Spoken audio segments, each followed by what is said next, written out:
கொஞ்சம் அங்கேயே நில்லுங்க ப்ளீஸ்.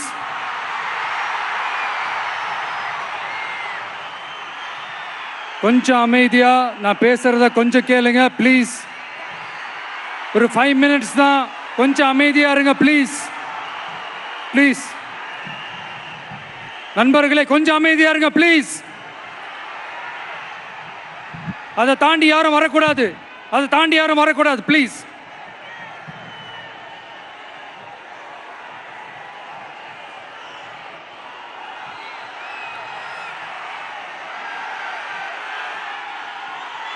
என் நெஞ்சில் குடியிருக்கும்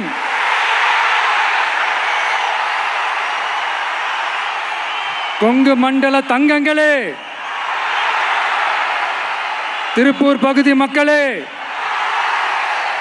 உங்கள் அனைவருக்கும் என்னுடைய வணக்கம். டே ஆஃப்டர் டுமாரோ 16th அன்னைக்கு நம்மளுடைய தேர்தல் வாக்குறுதிகளை ஒரு புக்கா வெளியிடுறோம். அதுக்கு முன்னாடி இங்க சில பாயிண்ட்ஸை மட்டும் உங்களுக்கு படிச்சுட்டு போயிடுறேன். அதை மட்டும் கொஞ்சம் கவனமா கேளுங்க ப்ளீஸ் நண்பர்களே. ஓகே, ஆல் வெல் தேர், ஆல் வெல். பேசலாமா? கொஞ்சம் அமைதியா இருங்க ப்ளீஸ்.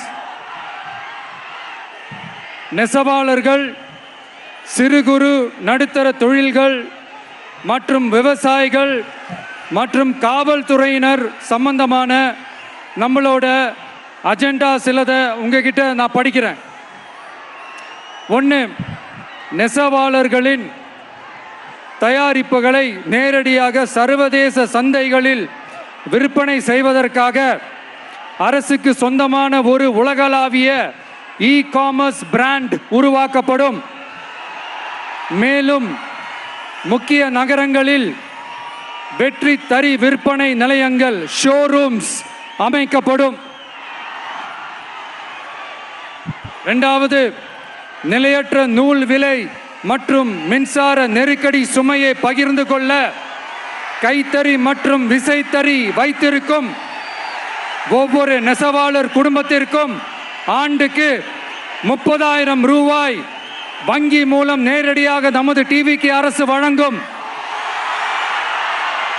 3வது, கைத்தறிகளுக்கான இலவச மின்சாரம் 500 யூனிட்டுகளாகவும் விசைத்தறிகளுக்கான இலவச மின்சாரம் 1500 யூனிட்டுகளாகவும் உயர்த்தப்படும்.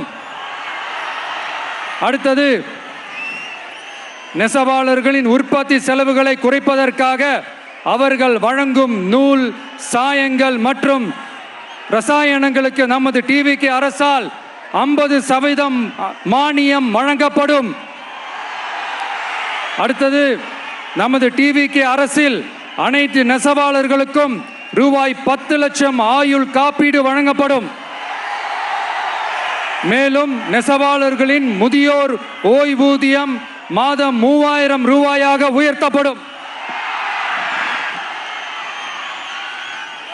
குறு சிறு மற்றும் நடுத்தர தொழில்களின் வளர்ச்சி, லட்சக்கணக்கான வேலை வாய்ப்புகளை உருவாக்குற துறையில ஒண்ணுதான் இந்த MSMEs. இந்தியாவிலேயே அதிகமான MSMEs இருக்கிற மாநிலங்கள்ல நம்ம தமிழ்நாடும் ஒண்ணு. ஆனா இப்படிப்பட்ட இந்த பெருமைக்கு இன்னும் மிக பெருமை சேர்த்தது யார் தெரியுமா? இந்தியாவிலே அதிகமான MSME நிறுவனங்கள் மூடப்பட்டதுல தமிழ்நாடு தான் 2வது மாநிலம். இந்த பெருமையை உண்டாக்குனது தான் திமுக ஆட்சியோட மிகப்பெரிய சாதனை. இப்போ இந்த குறு சிறு மற்றும் நடுத்தர தொழில்களோட வளர்ச்சிக்காக நம்ம டிவிக்கு அரசு என்னெல்லாம் செய்யும்னு கொஞ்சம் பார்க்கலாம். முதல்ல, நெருக்கடியில் உள்ள குறு சிறு மற்றும் நடுத்தர நிறுவனங்களுக்கு உதவுவதற்காக ரூபாய் 15,000 கோடி ஸ்டேட் கிரெடிட் கேரண்டி ஃபண்ட் உருவாக்கப்படும். இரண்டாவது, குறு சிறு மற்றும் நடுத்தர நிறுவனங்கள் மூடப்படுவதற்கான மிகப்பெரிய காரணங்களில் ஒன்று 400% மேல உயர்ந்துள்ள பீக் ஹவர்ஸ் மின் கட்டணம். இது குறிப்பாக ஜவுளி துறையில் உள்ள குறு சிறு மற்றும் நடுத்தர நிறுவனங்களை பாதித்துள்ளது. டிவிகே குறு சிறு மற்றும் நடுத்தர நிறுவனங்களுக்கான MSMEs இந்த பீக் ஹவர்ஸ் மின் கட்டணத்தை நமது டிவிகே அரசு நிறுத்தி வைக்கும். அடுத்தது விரிவான ஆய்வுக்கு பிறகே மின் கட்டணத்தை முறைப்படுத்தும். மேலும் குறு சிறு மற்றும் நடுத்தர நிறுவனங்கள் அடுத்து வரும் 5 ஆண்டுகளுக்கு 100% மின்சார வரி விலக்கை பெறும். அடுத்தது குறு சிறு மற்றும் நடுத்தர நிறுவனங்கள் உலகளவில் போட்டி போடுவதை உறுதி செய்வதற்காக அவற்றை நவீனமயமாக்க ஒரு யூனிட்டுக்கு ரூபாய் 50 லட்சம் வரை என்ற அளவில் 35% நேரடி மூலதன மானியத்தை நமது டிவிகே அரசு வழங்கும்.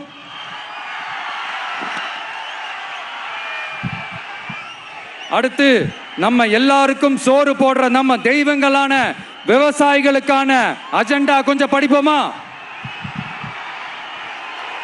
5 ஏக்கருக்கு குறைவான நிலமுள்ள விவசாயிகளுக்கு வேளாண் கூட்டுறவு சங்கங்களில் வாங்கிய பயிர்க்கடன் முழுமையாக தள்ளுபடி செய்யப்படும்.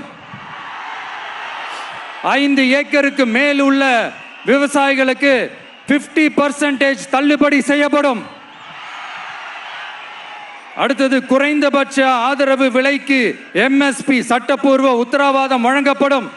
நெல்லுக்கு ஒரு குவிண்டாலுக்கு 3500 ரூபாயும் கரும்புக்கு டன் ஒன்றுக்கு 4500 ரூபாயும் வழங்கப்படும். உழவர்களின் தோழன் திட்டத்தின்படி குத்தகை விவசாயிகள் மற்றும் விவசாய தொழிலாளர்களுக்கு ஒரு குடும்பத்திற்கு ஆண்டுக்கு ரூபாய் 10,000 ரூபாய் அவர்களின் நேரடி முதலீட்டு ஆதரவு தொகையாக வழங்கப்படும். 100% பயிர் காப்பீட்டு திட்டத்தின்படி பயிர் பாதுகாப்பு உறுதி செய்யப்படும்.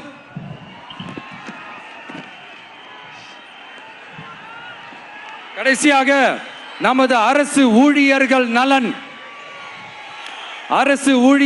நலனுக்காக பழைய ஓய்வூதிய திட்டம் மீண்டும் வழங்குவது குறித்து நமது டிவிகே அரசு கனிவுடன் பரிசீலித்து மதிப்பீடு செய்யும்.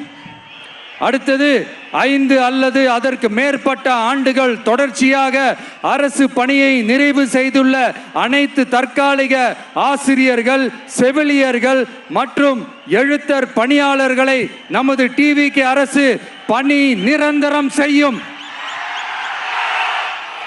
3வது, பதவி உயர்வுக்கு பணம் பெறும் கலாச்சாரத்தை நமது டிவிகே அரசு முடிவுக்கு கொண்டு வரும். அனைத்து அரசு ஊழியர்களின் இடமாற்றங்களும் வெளிப்படையான மற்றும் கால வரையறைக்கு உட்பட்ட முறையில் நடைமுறைப்படுத்தப்படும்.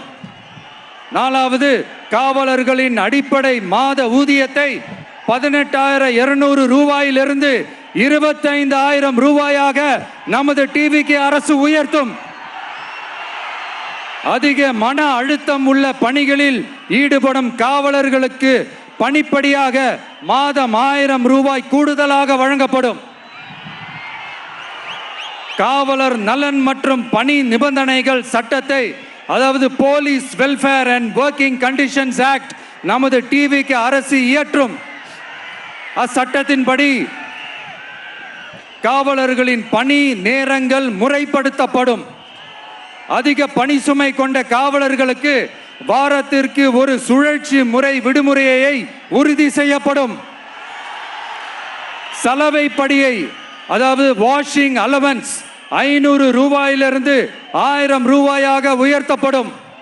மேலும் மதுரை, கோயம்புத்தூர், திருச்சி, திருநெல்வேலி, சேலம் மற்றும் வேலூர் ஆகிய இடங்களில் காவலர் நல மருத்துவமனைகள் நமது டிவிகே அரசு நிறுவும்.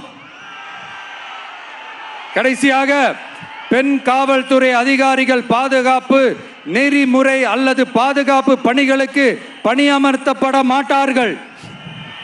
பெண் காவல்துறை பணியாளர்களுக்கென தனி ஓய்வறைகளும் நடமாடும் டாய்லெட் யூனிட்டுகளும் அமைக்கப்படும்.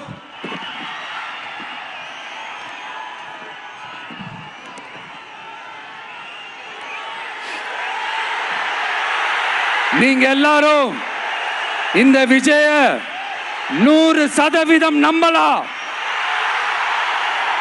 நான் உங்களுக்காக மட்டும்தான் வந்திருக்கிறேன். உங்களுக்காக நன்றி கடன் செலுத்துறதுக்காக மட்டும்தான் வந்திருக்கிறேன். பொய் வாக்குறுதிகள் கொடுத்து நான் உங்களை ஏமாத்த மாட்டேன்.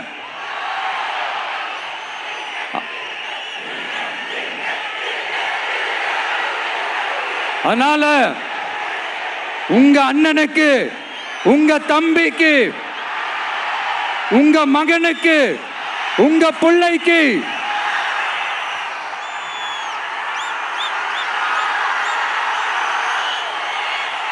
ஒரே ஒரு வாய்ப்பு கொடுங்க. தயவு செஞ்சு விசில் சின்னத்துக்கு ஓட்டு போடுங்க. இது ஒரு விசில் புரட்சி தேர்தலா இருக்கணும். கான்பிடென்டா இருங்க. நல்லதே நடக்கும்.